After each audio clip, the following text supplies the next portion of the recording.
It's budget launch day at City Hall. City staff presenting the recommended 2020 budget at a committee meeting this morning. They say it preserves existing services and includes $67 million in new investments, but some councillors say that's not nearly enough.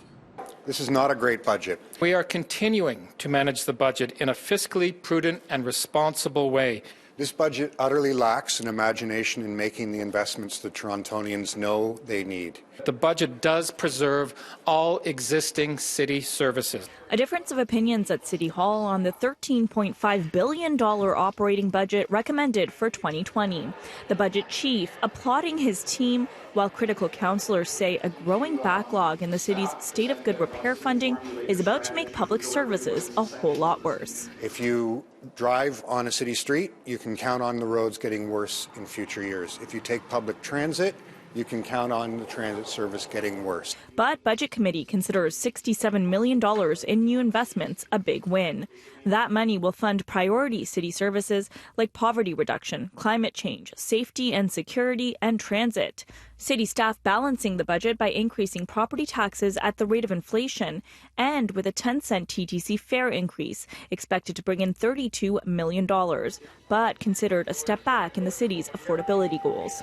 This 10-cent fare increase equals a lot in their monthly budget. What do you think about the city's reliance on fares?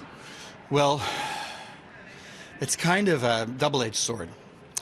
Yes, our fares as a proportion of total costs are higher than any other city that's worth mentioning in the discussion. That said, we know perfectly well that City Council is not going to vote a tax increase to bring in a fare freeze. So it's a necessary evil. It's a necessary evil. A new dedicated city building fund also expected to bring in $5 billion for transit and $6.6 billion for housing. That alone will increase taxes on the average home by $45 annually.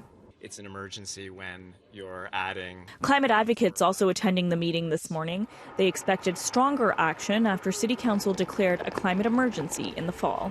If we're going to ramp up action, if we're going to see climate change really as the emergency that it is, I think we were looking for, more investment. Budget Committee will go across the city to hear from the public about the 2020 budget over the next few weeks before it's presented to Council for approval in February.